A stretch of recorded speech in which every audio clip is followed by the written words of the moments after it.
السلام علیکم فرینڈز، دوستو، کیسے ہیں آپ سب لوگ؟ امید ہے آپ سب لوگ اچھے ہوں گے۔ نعمت اللہ شاہ ولی رحمۃ اللہ علیہ مرحوم کی پیشن گوئیوں کے حوالے سے میں آپ کی خدمت میں پھر حاضر ہوں، اور آج ہم اس کی نیکسٹ ایپیسوڈ کے حوالے سے کچھ جانیں گے۔ ہم لوگ یہاں پر تھے مومنوں کا ایمان کمزور ہو جائے گا اور انصاف کا ساتھ دینے والے مسلمان جنگ میں تنہا ہوں گے۔ کافر انہیں کثرت سے ایسے فریب دیں گے جیسے کتے کو شکار سکھانے کے لیے دیا جاتا ہے۔ ہر جگہ عیسائی مومنوں کو برائی پر اکسائیں گے اور حد سے گزر جائیں گے اور مختلف ہیلوں بہانوں سے ان کے ملکوں پر قبضہ کر لیں گے۔ مسلمانوں کی جائیداد اور جان کافروں کے نزدیک بالکل بے وقت ہو جائے گی۔ وہ بے دھڑک مسلمانوں کے خون کے دریا بے حد و حساب بہائیں گے۔ یہاں تک ہم نے پڑھ لیا تھا، آگے چلیں جی۔ بنو سلیمان یعنی قوم افغان اللہ تعالیٰ کی خاص فضل و کرم سے باعزت قوموں کی طرح اٹھ کھڑے ہوں گے اور 100 گنا زیادہ بہادری سے لڑیں گے۔ افغانستان کے بارے میں آپ سب لوگ تو جانتے ہی ہوں گے کہ کس طرح انہوں نے مقابلہ کیا اور آج تک کر رہے ہیں۔ ملا عمر اور ان کے ساتھ جتنے بھی لوگ تھے، وہ جن کو تھوڑا سا بھی تاریخ سے دلچسپی یا لگاؤ ہے وہ اس بات کو جان سکتے ہیں۔ اچھا، یہ میں نے ورلڈ میپ اس لیے کھولا آپ کے سامنے کہ یہ پاکستان ہے، یہ افغانستان ہے، اور یہ اسرائیل۔ اس کو ذرا بڑا کر دوں میں، یہ اسرائیل ہے، یہ جو نظر آ رہا ہے آپ کو اسرائیل۔ اچھا، اب اس کو بیان کرنے کا جو مقصد ہے وہ یہ ہے کہ اب اس کو پڑھیں ذرا، یہ کیا لکھا ہوا۔ بنو سلیمان یعنی قوم افغان اللہ تعالیٰ کی خاص فضل و کرم سے باعزت قوموں کی طرح اٹھ کھڑے ہوں گے اور 100 گنا زیادہ بہادری سے لڑیں گے۔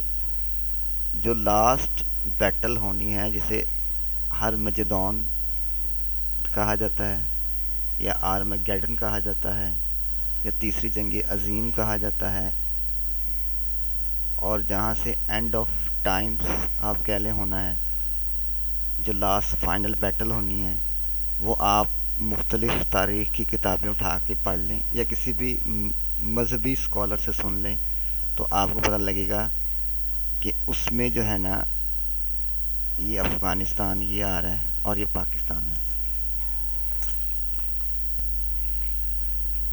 تو جو لاسٹ اینڈ فائنل بیٹل ہونی ہے، وہاں سے جو انفارمیشن کے مطابق میں آپ لوگوں سے شیئر کرتا ہوں، آپ لوگ خود اس پہ ریسرچ کیجیے گا کہ افغانستان، یہ جو افغانستان ہے اور یہ پاکستان، یہاں سے جو ہے نا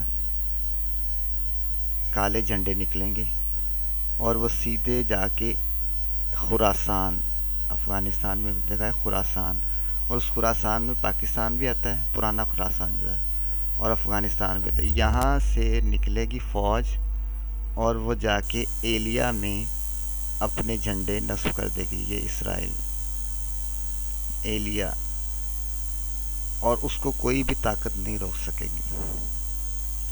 یہ میں آپ کو اس لیے بتا رہا ہوں کہ میں نے آپ کو پہلے بھی کئی دفعہ بتا چکا ہوں کہ ایک اچھے اسکولس ویل ریناؤنڈ ادارے سے پڑھا ہوں، اور ساری زندگی ہم نے جو ہے نا، اگر سچ بتایا جائے تو مذہب کو کبھی ایز اے مذہب پڑھا ہی نہیں۔ ہمارے نزدیک جو کرائٹیریا تھا وہ، ہاں بس یہ ہے کہ نماز ایک بچپن سے عادت تھی جو ماں باپ نے ڈالی ہوئی تھی، وہ ریگولر پڑھتے تھے۔ اس کے علاوہ کبھی مذہب جانا ہی نہیں تھا۔ مذہب کیا ہے، مذہب ہم سے کیا چاہتا ہے، ہم سے کیا ڈیمانڈ کرتا ہے، اس بارے میں کبھی سوچا ہی نہیں، کبھی ریئلائز ہی نہیں کیا، اور کبھی تھنک ہی نہیں کی، اور اندھا دھند جسے کہتے ہیں فالو کیا مغرب کو، اور اینڈ رزلٹ جو ہے نا اس کا کچھ بھی نہیں ہے۔ اب ان کی جو امور زندگی ہے یا ان کا خانگی نظام ہے، وہ سب کا سب تباہ ہو چکا ہے. خاندان تو بنتا ہے والدین سے، ماں باپ سے. جب آپ کو یہی نہ پتہ ہو،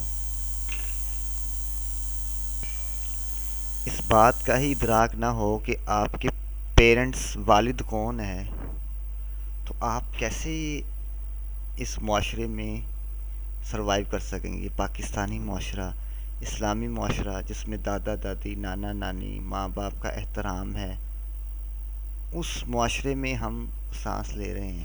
اور جن کو ہم فالو کر رہے ہیں، جن کے پیچھے ہم اندھا دھند بھاگ رہے ہیں، وہ ان سب چیزوں سے آزاد ہو چکے ہیں، مبرہ ہو چکے ہیں. وہ ان اقدار کو کھو چکے ہیں. جب خود جوان ہوتے ہیں تو ماں باپ کو اولڈ ہاؤس بھیج دیتے ہیں، جب خود اولڈ ہوتے ہیں تو بچے ان کو اولڈ ہاؤس بھیج دیتے ہیں. یہ زندگی کی وہ ہارش ریالٹیز ہیں جن کے بارے میں کبھی ہم نے نہ کبھی سوچا ہے، نہ کبھی ایون تھنک کیا ہے کہ یار یہ کیا، ہم کس چیز کے پیچھے بھاگ رہے ہیں. ان پیرامیٹرز پہ اگر ہم سوچیں تو پھر ہم اپنی زندگی، ہماری زندگی کی ترجیحات کیسے بدلیں گی؟ ہماری زندگی کی ترجیحات کیسے بدلیں گی کہ کیا مجھے چاہیے، کیا نہیں چاہیے؟ اللہ اکبر، اللہ اکبر. میں پھر وہ شعر پڑھنے پر مجبور ہوں جو میں اکثر اپنے اسٹوڈنٹس کو بھی سناتا ہوں اور آپ کو بھی سنا دیتا ہوں کہ عقل، دل اور نگاہ کا اولین مرشد ہے عشق. عقل، دل اور نگاہ کا اولین مرشد ہے عشق. عشق نہ ہو تو شرع ہوتی سب بت کدائے تصورات.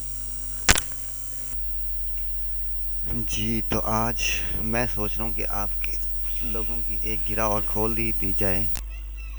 اور یہ دیکھیں علامہ اقبال کا شعر، عقل و دل و نگاہ کا مرشد اولین ہے عشق. عشق نہ ہو تو شرع و دین بت کدائے تصورات. ہمارا کسی کام میں دل نہیں لگتا، ہمارا نیک کام کرنے کو دل نہیں کرتا، قرآن پاک پڑھنے کو دل نہیں کرتا. گھروں میں ہم نے اس کو خوبصورت غلافوں میں لپیٹ کے الماری کے اوپر رکھا ہوا ہے، ان پہ گرد پڑ جاتی ہے. یہ وہ ریالٹیز ہیں، ہارش ریالٹیز ہیں جو ہم سب کے گھروں میں ہوتی ہیں. اور آپ لوگ جان سکتے ہیں اس بات کو. میں بھی اسی معاشرے میں ہی رہتا ہوں کہ ایسا ہی ہے. اس شعر میں جو شاعر سمجھانا چاہ رہا ہوں، جو ہم 9th 10th میں پڑھتے تھے، اس کو پھر سے سمجھیں ذرا. ینگ جنریشن کے لیے خاص طور پہ میں یہ کر رہا ہوں کہ جو جتنی بصیرت، جتنی سمجھ مجھے اللہ نے عطا کی ہے، وہ میں چاہتا ہوں کہ آپ لوگوں میں ڈائیورٹ کروں. اور یہ میں انیشیٹو اس لیے اٹھا رہا ہوں کہ میں نے اکیڈمی میں جب پڑھاتا تھا تب بچوں کو سمجھایا. پھر ایک بیکن ہاؤس کی لڑکی تھی ہماری میڈم کی بیٹی، ان کو پڑھایا. پھر اسٹوڈنٹس یہ پینڈیمک سچویشن کے بعد دوبارہ میرے پاس واپس آئے تو انہوں نے مجھے یہ باتیں کہیں کہ سر جو آپ ہمیں چیز سمجھاتے تھے وہ ہم نے گھر جا کے سوچی، اینالائز کی، چھٹیوں میں غور کیا، آپ کی جو باتیں تھیں ان کو ہم نے پریکٹیکل کیا اور اس کی ہر بات صحیح نکلی. خلوص کا ہونا سب سے مینڈیٹری ہے کہ کوئی بھی بات جو آپ لوگوں نے خود سے اچیو کی ہو. پوائنٹ اصل میں یہ ہے کہ کوئی بھی ایسی گرہ جو آپ نے خود سے کھولی ہو، ایسی الجھن جس کا سلوشن خود سے ڈھونڈا ہو، وہ آپ کسی اور کو سمجھا سکتے ہیں، ورنہ آپ کسی کو نہیں سمجھا سکتے. اب اس شعر کی طرف آتے ہیں. عقل و دل و نگاہ کا مرشد اولین ہے عشق. عشق نہ ہو، عشق اگر نہیں ہے تو شرع اور دین یہ سب بت کدائے تصورات ہیں. بت جیسے آپ کو پتہ ہے کہ پڑھیں تو پڑھیں تو کھڑے ہیں تو کھڑے ہیں، بندے بھی یہاں خدا سے بڑھے ہیں. اگر وہ کھڑے ہیں تو کھڑے ہی ہیں، اور اگر وہ پڑھے ہیں تو لوگ پڑھے ہی ہیں. حضرت ابراہیم علیہ السلام نے جب قرآن پاک میں آتا ہے نا، کلہاڑے سے ایک کو گرا دیا، دوسرے کو، تیسرے کو، سب کو گرا کے ایک سب سے بڑے بت کے گلے میں وہ کلہاڑا ڈال دیا. آگے پوچھا بھئی یہ کس نے کیا ہے؟ تو بتایا یہ ایک لڑکا ہے نوجوان، اس نے یہ کیا ہے. تو جب حضرت ابراہیم علیہ، یہ میں مفہوم بیان کر رہا ہوں، ابراہیم علیہ السلام نے یہ بات فرمائی نا کہ میں نے تو یہ جو سامنے بت کھڑا ہے نا، تم لوگ تو یہ سمجھو نا کہ یہ تمہارا خدا ہے، سب کچھ جانتا ہے، اس سے پوچھ لو۔ اب وہ سب ایک قرآن پاک کا ترجمہ جو ہے نا، میں اللہ تعالیٰ نے تھوڑی تھوڑی توفیق دی ہے، میں ساتھ ساتھ پڑھتا رہتا ہوں۔ مولانا اشرف علی تھانوی رحمۃ اللہ علیہ کا جو ہے نا، وہ قرآن پاک ترجمے کے ساتھ میں نے رکھا ہوا ہے، وہ میں پڑھتا رہتا ہوں اور میں آپ کو دکھا بھی دیتا ہوں، کیونکہ میں نے قاسم علی شاہ سے ایک بڑی خوبصورت بات سیکھی ہے کہ جب تک کسی بات کا ثبوت نہ دو تو لوگ آپ پہ بہت اعتراض اور تنقید کرتے ہیں۔ دیکھیں قرآن الکریم، حضرت مولانا اشرف علی تھانوی رحمۃ اللہ علیہ، یہ ان کا ترجمہ ہے، یہ میں نے رکھا ہوا ہے اپنے پاس۔ یہ بات میں نے قاسم علی شاہ سے سیکھی کہ لوگ جو ہے نا وہ بہت اعتراض کرتے ہیں۔ ابھی میں کل پرسوں ہی قاسم علی شاہ کا پروگرام ایک انٹرویو کے لیے بلایا گیا تھا انہیں، اور اس میں ان سے بڑے خطرناک قسم کے سوال پوچھے گئے تھے۔ اس میں سے ایک یہ بھی تھا کہ آپ کو کیا ہر چیز کا علم ہوتا ہے، اور آپ جو ہے نا ہر چیز کا کیسے جواب دے سکتے ہیں؟ یہ دیکھیں یہ قاسم علی شاہ کی زندگی کا سخت ترین انٹرویو، یہ میں نے سنا تھا۔ اچھا جی، بات کہاں سے کہاں نکل گئی، بات چل نکلی ہے تو اب دیکھے کہاں تک پہنچے، دل کے افسانے نگاہوں کی زبان تک پہنچے۔ کسی نے پوچھا، کسی پوچھنے والے نے پوچھا کہ عقل، جس کا میں شعر سنا رہا ہوں، کہ عقل کی انتہا کیا ہے؟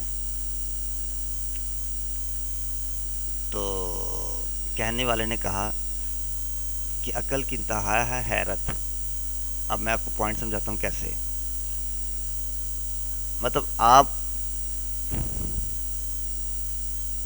اپنی جس فیلڈ کے ماہر ہیں نا، اگر آپ اس فیلڈ کا سوال کسی سے پوچھیں گے نا، اور یہ آپ کو امید ہو کہ یہ جواب نہیں دے سکتا، اور اگر وہ جواب صحیح دے دے تو آپ حیرت میں مبتلا ہو جائیں گے۔ یہ ہے حیرت۔ عقل کی انتہا کیا ہے؟ حیرت۔ گڈ ہو گیا، پوائنٹ سمجھ آ گیا ہوگا شاید آپ کو۔ نیکسٹ بات، حیرت کی انتہا کیا ہے؟ حیرت کی انتہا ہے عشق۔ جب آپ کو کسی بات پہ حیرت ہوتی ہے تو پھر آپ، یہ پوائنٹ سمجھ آ گیا آپ کو۔ نیکسٹ، اب جب عقل حیرت پہ پہنچ جاتی ہے نا، تو حیرت پوچھا گیا کہ حیرت کی انتہا کیا ہے؟ تو حیرت کی انتہا ہے عشق۔ جب ہم اپنی عقل کے مطابق کسی سے سوال پوچھیں اور ہمیں وہ اس کا جواب دے دے، تو پھر ہماری حیرت جو ہے نا وہ عشق میں بدل جاتی ہے۔ عشق، عقل و دل و نگاہ کا مرشد اولین ہے عشق۔ میں آپ کو عشق سمجھانا چاہ رہا ہوں کیا ہے۔ اور پھر کسی پوچھنے والے نے پوچھا کہ عشق کی انتہا کیا ہے؟ تو اس نے کہا عشق کی کوئی انتہا نہیں ہے۔ تو پوچھنے والے نے کہا کہ آپ تو کہہ رہے تھے کہ خود ہی آپ نے یہ کلام لکھا ہوا، تیرے عشق کی انتہا چاہتا ہوں۔ تو علامہ اقبال نے آگے سے کہا کہ میں نے آگے یہ بھی تو لکھا ہوا ہے کہ میری سادگی دیکھ کیا چاہتا ہوں۔ اب آئے میں آپ کو اس کا دکھاتا ہوں ورژن لکھا ہوا، یہ دیکھیں جی۔ کسی نے علامہ اقبال سے پوچھا، اوپن ہو جائے پھر میں آپ کو دکھاتا ہوں، اگر ہو گیا تو ہاں جی۔ کسی نے علامہ اقبال سے پوچھا عشق، عقل کی انتہا کیا ہے؟ جواب ملا حیرت۔ پھر پوچھا حیرت کی انتہا؟ جواب ملا عشق۔ اور عشق کی انتہا کیا ہے؟ فرمایا عشق لا انتہا ہے، اس کی کوئی انتہا نہیں ہے۔ سوال کرنے والے نے کہا لیکن آپ نے تو لکھا ہے کہ تیرے عشق کی انتہا چاہتا ہوں۔ آپ نے مسکرا کر کہا، دوسرے مصرے میں اپنی غلطی کا اعتراف بھی کیا ہے کہ میری سادگی دیکھ کیا چاہتا ہوں۔ یہ ساری آپ کو رام کہانی سمجھانے کا مقصد یہ تھا کہ جو شاعر ہوتا ہے، جو بات کہہ رہا ہوتا ہے، وہ بھی کسی زمانے میں اس سٹیج تک پہنچنے سے پہلے ہماری طرح ایک انسان ہوتا ہے، عام انسان ہوتا ہے، لیکن وہ سٹیج میں کیسے پہنچتا ہے کہ وہ ہر چیز کو باریک بینی سے دیکھتا ہے، سمجھتا ہے، پرکھتا ہے۔ تو عقل و دل و نگاہ کا اولین مرشد عشق کا مطلب یہ ہے کہ اگر عشق نہ ہو تو یہ شرع اور یہ دین، یہ سب بت قدائے تصورات ہے۔ عشق ہی تو نہیں ہے ہمیں۔ میری ساری بات 15 منٹ کی بات کرنے کا مفہوم یا مقصد یہ تھا کہ ہمیں اصل میں ہمیں عشق نہیں ہے۔ اور کتنا آسان تھا تیرے ہجر میں مرنا جانا، پھر بھی ایک عمر لگی جان سے جاتے جاتے، سلسلے توڑ گیا وہ سبھی جاتے جاتے، ورنہ اتنے تو مراسم تھے کہ آتے جاتے۔ اپنی ایمانداری سے سوچیے گا، تنہائی میں بیٹھ کے سوچیے گا، کیا واقعی کبھی ہم نے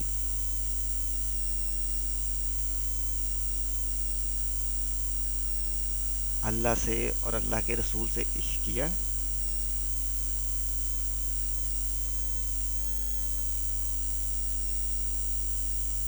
اللہ اکبر، اللہ، یقیناً جواب آئے گا میرے جیسے بندے کو کہ نہیں کیا، جھوٹ بولتے ہو، تم اپنے آپ سے جھوٹ بولتے ہو۔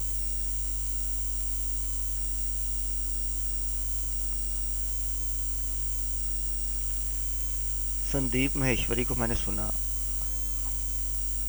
بہت سنا، اور میں جب کسی آدمی کو سنتا ہوں تو اس کو اتنا زیادہ سنتا ہوں کہ میری سننے کی یا کسی بندے کو سمجھنے کی، پرکھنے کی یہ عادت ہے کہ اس بندے کو مختلف مقامات پہ، مختلف ڈائی میٹر میں، مختلف پیرامیٹر میں سنو، تنہائی میں، لوگوں کے سامنے، ہجوم کے سامنے، مجلس میں، محفل میں، اور پھر اس کو ڈائسیکٹ کرو، اس کو کرش کرو، اس کو پرکھو، سمجھو، جانو وہ کیا کہہ رہا ہے۔ میں یہ سمجھاؤں کہ سندیپ مہیشوری ایک اچھا آدمی ہے، اچھا انسان ہے، لیکن وہ اپنی ساری اچھائیوں کے باوجود بھی جو ہے نا، جب تک ہم ایز اے مسلم میں بات کر رہا ہوں، ہم اپنی سوچ کو، ہم اپنی انتہا کو اسلام کے ساتھ جا کے فائنل ٹچ نہیں دیں گے، تب تک ہم وہ چیز اچیو نہیں کر سکیں گے۔ اب عشق کی مثال اگر بلال کی دی جائے رضی اللہ عنہم ورضوا عنہ، اللہ اکبر، اللہ اکبر، تو یہ عشق امر ہو جائے گا۔ عشق کی مثال حضرت ابو بکر سے دی جائے تو یہ عشق امر ہو جائے گا۔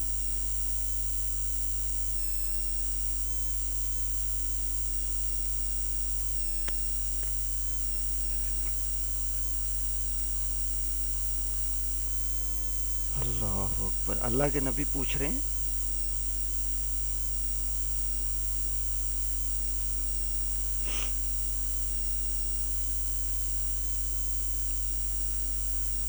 کہ ابو بکر گھر والوں کے لیے کیا چھوڑا ہے؟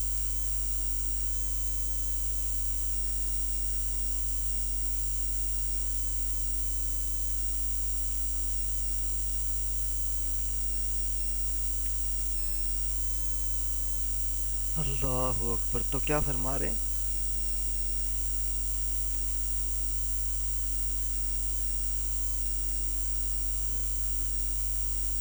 کہ اللہ اور اللہ کے نبی کو چھوڑا ہے، یہ عشق ہے، یہ عشق ہے